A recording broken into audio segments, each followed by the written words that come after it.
நாளைக்கான வீடியோ தாங்க வந்திருக்கு. வீடியோ வந்து சூப்பராக இருந்துச்சு அப்படி தாங்க சொல்லணும். நம்ம ஆண்டாள் இருக்காங்கல்ல, ஆண்டாள் வந்து அழகரை வந்து போலீஸ்லேயே பிடிச்சு கொடுத்துட்டாங்க அப்படி தாங்க சொல்லணும். போலீஸ் வந்து நம்ம அழகரை அரெஸ்ட் பண்ணிட்டு போயிருக்காங்க அப்படி தாங்க சொல்லணும். அதில் ஏன் எதுக்கு எல்லாம் பார்க்குறவங்க சேனலை மட்டும் மறக்காமல் லைக் அண்ட் சப்ஸ்கிரைப் மட்டும் பண்ணிடுங்க. ஃபஸ்ட்டு எடுத்தோடனே ஆண்டாள் வந்து அழகரோட ஃபோன் எடுத்து வச்சுக்கிட்டு இருக்காங்க. என்ன இருந்தாலும் அடுத்தவங்களோட மொபைல் எடுத்து பார்க்குறது தப்பு தான். ஆனால் இருந்தாலும் நீங்கள் புருஷன் தானே, உன்னோட மொபைல் பார்க்குறதுல என்ன இருக்குது அப்படின்னு சொல்லிட்டு பார்த்துக்கிட்டு இருக்காங்க. பார்த்தா அவர் வந்து ஃபிங்கர் பிரிண்ட் வந்து வச்சுருக்காரு. ஃபிங்கர் பிரிண்ட் வச்சுருக்கியா அப்படின்னு சொல்லிட்டு நைஸாக அவர் கையை எடுத்து அப்படியே அதில் ஃபோனில் வச்சாங்க. அப்பயே வந்து அழகர் முழிச்சிடுறாரு. சரி என்ன பண்ணுறான்னு பார்ப்போம்னு சொல்லிட்டு தூங்குற மாதிரி நடிச்சிக்கிட்டு இருக்காரு. டக்குன்னு வாட்ஸ்அப்புக்குள்ளே போகிறாரு. அவங்க லவ்வர் கூட வந்து இவர் பேசியிருக்காரு. அதாவது அவங்க லவ்வர் வந்து சண்டை போட்டு போனாங்களா, அவங்க கூட வந்து நம்ம அழகர் பேசியிருக்கிற மாதிரி தான் காட்டிக்கிட்டு இருக்காங்க. அதுக்கு வந்து அவங்க லவ்வர் வந்து ஒரு வாய்ஸ் எஸ்எம்எஸ் அனுப்பியிருக்காங்க. டேய், நானாக இருந்தால் கூட இந்த அளவுக்கு உனக்கு சப்போர்ட் பண்ணுவேன்னு தெரியாது, ஆனால் இப்போ உனக்கு கிடச்சிருக்கிற பொண்டாட்டி வந்து அவ்வளோ சப்போர்ட் பண்ணுறா, என் கண்ணே பற்றும் போல் இருக்குது. அது வந்து உங்களுக்கு உங்கள் மேலே வந்து நானே கண்ணை வச்சுட்டேன், நீங்கள் வந்து சுற்றி போடணும். அது மட்டும் இல்லாமல் அவளை நீ என்னதான் இருந்தாலும் ஒரு தற்செயலாக வந்து அந்த பொண்ணை கல்யாணம் பண்ணியிருந்தாலும் அந்த பொண்ணு வந்து உனக்கு இவ்வளோ சப்போர்ட்டிவாக இருக்குன்னு நான் என்னால் நம்பும்போது எனக்கு ஆச்சரியமாக இருக்குது. அது மட்டும் இல்லாமல் அவங்க வீட்டில் இருந்த அந்த பாட்டி, உங்கள் அத்தை எல்லாருமே சந்தோஷமாக இருக்காங்க. உனக்கு கிடைச்ச வாழ்க்கை சூப்பராக இருக்குது, நீ சந்தோஷமா இரு அப்படின்னு சொல்லிட்டு அவங்க லவ்வர் சொல்லியிருக்காங்க. டக்குன்னு நம்ம ஆண்டாள் அழகர் வந்து எந்திரிச்சு பார்த்துறாரு. என்ன உனக்கு சுற்றி போடணும் போலையே அப்படிங்கிற மாதிரி சொல்லிட்டு இருக்காங்க. எதுக்கு சுற்றி போடணும் அப்படின்னு சொல்லிட்டு தெரியாத மாதிரி கேட்காங்க. அதுதான் என் செல்லேருந்து எல்லாத்தையும் எடுத்து பார்த்துட்டியே அப்படிங்கிற மாதிரி சொல்கிறாங்க. அதெல்லாம் ஒன்றும் பார்க்கல, பேசாமல் தூங்கு அப்படின்னு சொல்லிட்டு வெக்கப்பட்டுக்கிட்டேவும் அந்த இடத்துல வந்து போய் பெட்டில் வந்து படுத்து தூங்கிடுறாங்க நம்ம ஆண்டாள். மறுநாள் காலையில் வந்து இவர் இருக்கார்ல நம்ம தர்மலிங்கம் வந்து வீட்டுக்கு வெளியில் அப்படியே மெதுவாக வராரு. அவனுக்குள்ளே பார்த்தா சுத்தியல்னு வந்து இவர் கட் அவுட் அடித்து வச்சுருக்காருல அழகர். அதை பார்த்தோன்னே அவருக்கு வந்து கடுப்பாயிடுது. எவ்வளோ தைரியம் இருந்தால் என்னோட வீட்லேயே வந்து உன்னோட கட் அவுட் வச்சுருப்பேன், உன்னை சும்மா விடக்கூடாது அப்படின்னு சொல்லி சுற்றி சுற்றி தேடுறாரு. அவனுக்குள்ளே வந்து சாணி இருக்குது, உன் மூஞ்சில் சாணி அடித்தாதான்டா சரியாக வரும்னு சொல்லிட்டு சாணி அடிச்சுட்டு அவனுக்குள்ளே நின்றுட்டு இருக்காரு. டக்குன்னு பார்த்தா அந்த இடத்துல வந்து நம்ம அழகர் வந்துடுறாரு. அழகர் வந்து அந்த பாட்டிக்கிட்டே எனக்குள்ளே நின்று பேசிக்கிட்டே இருக்கிற மாதிரி காட்டுறாங்க.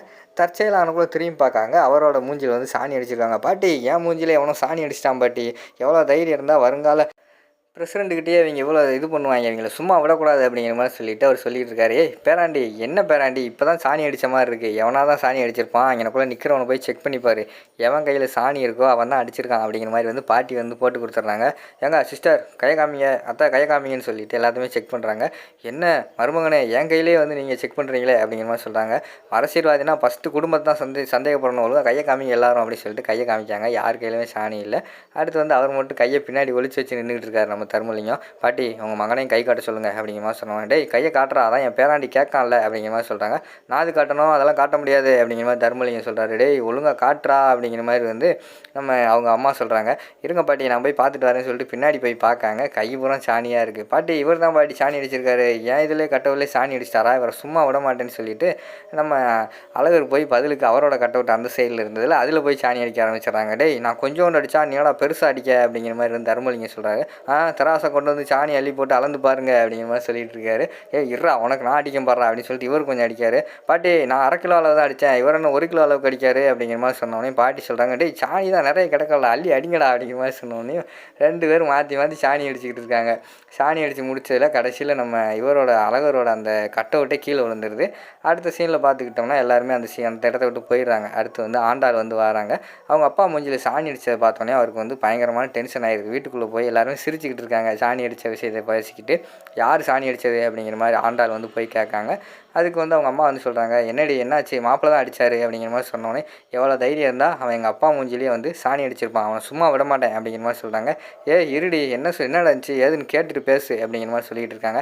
அம்மா, நீங்கள் 3 பேருமே வந்து எப்பயுமே அவருக்கு தான் சப்போர்ட் பண்ணுவீங்க எனக்கு தெரியும், அப்பாவுக்கு நீங்கள் சப்போர்ட் பண்ண மாட்டீங்க, அதனால் உங்கள் பேச்செல்லாம் நான் கேட்க மாட்டேன் அப்படின்னு சொல்லிட்டு இவர் போய் போலீஸ்க்கு வந்து கால் பண்ணிடுறாரு. அவரோட மாமா வந்து போலீஸாக இருக்கார்ல, மாமா உடனே வாங்க, இங்கே ஒரு என் ஹஸ்பண்ட் வந்து அரெஸ்ட் பண்ணணும் அப்படிங்கிற மாதிரி சொன்னோன்னே, ஏம்மா என்னம்மா குடும்பத்துக்குள்ளே என்ன சண்டை அப்படிங்கிற மாதிரி கேட்டோன்னே, எங்கள் அப்பா மூஞ்சிலே வந்து அவன் சாணி அடிச்சிட்டான், அவனை சும்மா விடக்கூடாது அப்படிங்கிற மாதிரி சொல்கிறாங்க. ஏம்மா குடும்பத்துக்குள்ளே பேசி இதெல்லாம் தீர்த்துக்கோங்கம்மா, இதெல்லாம் போலீஸ் வரைக்கும் கொண்டு வராதம்மா அப்படிங்கிற மாதிரி சொல்கிறாங்க. மாமா நான் சொல்கிறது கேட்பீங்களா இல்லையா, இல்லைன்னா நான் எஸ்பி ஆஃபீஸ் போகிறேன் அப்படிங்கிற மாதிரி சொன்னோன்னே, இதனடா தலைவலியாக போச்சு, சரிம்மா நானே வந்து அவனை 2 தட்டி விட்றேன் அப்படிங்கிற மாதிரி சொல்லிட்டு போலீஸ்காரன் கிளம்பி வர்ற மாதிரி காட்டிகிட்டு இருக்காங்க. அடுத்த சீனில் பார்த்துக்கிட்டோம்னா நம்ம ஆண்டாள் எல்லாருமே வந்து அவனுக்குள்ளே இருக்காங்க. அப்போ போலீஸ் வந்து வீட்டுக்கு வந்துடுறாங்க. வீட்டுக்கு வந்தவொடனே வாங்க என்ன அப்படின்னு சொல்லிட்டு சொல்லிட்டு லட்சுமி வந்து விசாரிக்காங்க. எங்கே அவங்க மருமகன் அப்படிங்கிற மாதிரி கேட்டோடனே அவர் வந்து வராரு. எவ்வளோ தைரியம் இருந்தால் சாணி அடிச்சிருப்பா அவரோட கட் அவுட்டில் அப்படிங்கிற மாதிரி சொல்கிறாங்க. யார் சாணி அடித்தது? நான் சாணி அடித்தேனா? அது வந்து விளாட்டுக்கு சும்மா விளாண்டுக்கிட்டு இருந்தோம். அவர் தான் ஃபஸ்ட்டு அடித்தார் அப்படிங்கிற மாதிரி வந்து அழகர் சொல்லிக்கிட்டு இருக்காரு. அழகர் பேசிக்கிட்டே இருக்காரு. எவ்வளோ தைரியம் இருந்தால் சாணி அடித்தேன் தெனாவட்டா பேசுகிற அப்படின்னு சொல்லிட்டு அவர் போய் கை வச்சிடுறாரு. அடித்தவொடனே லட்சுமி வந்து சொல்கிறாங்க, இங்கே பாருங்கண்ணே, தேவையில்லாமல் இப்படிலாம் பண்ணிக்கிட்டு இருக்காதிங்க. என்ன இருந்தாலும் அவர் என்னோட மருமகன். தேவையில்லாம் வீட்டுக்குள்ளே வந்து அவர் மேலே கை வைக்கிற வேலையெல்லாம் வைக்காதீங்க அப்படிங்கிற மாதிரி சொல்கிறாங்க. ஏம்மா லட்சுமி, நான் ஒன்றும் உங்கள் அண்ணா வரல. இங்கே வந்து போலீஸ் இன்ஸ்பெக்டராக வந்திருக்கேன். என்னோடய கடமையை தான் செஞ்சுக்கிட்டு இருக்கேன். கேஸ் கொடுத்ததே வந்து உன் பிள்ளை தான் கேஸ் கொடுத்துருக்கா. வேணா அவளை வாபஸ் வாங்க சொல்லு, நான் பார்த்துக்கிறேன் அப்படிங்கிற மாதிரி சொல்கிறாங்க. ஏன்டி இப்படி பண்ண? எல்லாமே உங்கள் அப்பா மேலேயும் தப்பு இருக்குடி. கேஸை வாபஸ் வாங்குடி அப்படிங்கிற மாதிரி வந்து அவங்க அம்மா சொல்கிறாங்க. உடனே வந்து நம்ம ஆண்டாள் இருக்காங்களா, அவங்க வந்து சொல்கிறாங்க, அதெல்லாம் வாபஸ் வாங்க முடியாது மாமா, நீங்கள் பிடிச்சிட்டு போங்க அப்படிங்கிற மாதிரி சொன்னோடனே அந்த இடத்துல வந்து அழகரை வந்து பிடிச்சிட்டு போயிடுறாங்க. அடுத்து வந்து இவங்க வந்துச்சு வீட்டில் வந்து வஞ்சிக்கிட்டு இருக்காங்க ஆண்டாளையே. என்ன நினச்சின்னு தெரியுமாடி? ஃபஸ்ட்டு வந்து உங்கள் அப்பா தாண்டி கட் அவுட்டில் இருந்து சாணி அடித்தார். நீ வேணால் வெளியில் வந்து பாரு, அவரும் உங்கள் புருஷனோட கட் அவுட்டில் அவ்வளோ சாணி இருக்குது அப்படின்னு சொல்லிட்டு நம்ம ஆண்டாளை கூப்பிட்டு விட்டு அங்கனக்குள்ளே வச்சு காட்டிக்கிட்டு இருக்காங்க. ஆண்டாளுக்கு அப்போ தான் உண்மையெல்லாம் தெரியுது. ஐயையோ, நம்ம வந்து தப்பு பண்ணிட்டோமோ அப்படின்னு சொல்லிட்டு நினச்சிக்கிட்டு இருக்காங்க. நம்ம அப்பா மேலேயும் தப்பு இருக்குது, நம்ம வந்து மூட நம்பிக்கையாக வந்து அப்பாவை நம்பிட்டோமே அப்படின்னு சொல்லிட்டு அவங்க ஒரு பக்கம் ஃபீல் பண்ணிக்கிட்டு இருக்காங்க. எங்கிட்ட பார்த்தா எல்லாருமே சேர்ந்து எவ்வளோ நல்ல மனுஷன், அவனை போய் இப்படி பண்ணிட்டேடி, இவன் கூடலாம் யாரும் இருக்க மாட்டாங்க அப்படின்னு சொல்லிட்டு இருக்காங்க. பாட்டி ஒருபடி மேலே போய், இவளெல்லாம் எப்படி வளர்த்த? ஒரு பொண்ணுக்கு வந்து ஃபஸ்ட்டு பொறுமை இருக்கணும், அதை விட்டுக்கிட்டு இப்படி எதிர்த்தவங்க கவுத்தன்னு எதனால செஞ்சுக்கிட்டு இருக்கக்கூடாது அப்படின்னு சொல்லிட்டு ஆண்டாளை போட்டு எல்லாருமே திட்டிகிட்டு இருக்கிற மாதிரி காட்டுறாங்க. இதோட பார்த்தீங்கன்னா ஃபஸ்ட்டு பாட்டை வந்து முடிச்சிடுறாங்க.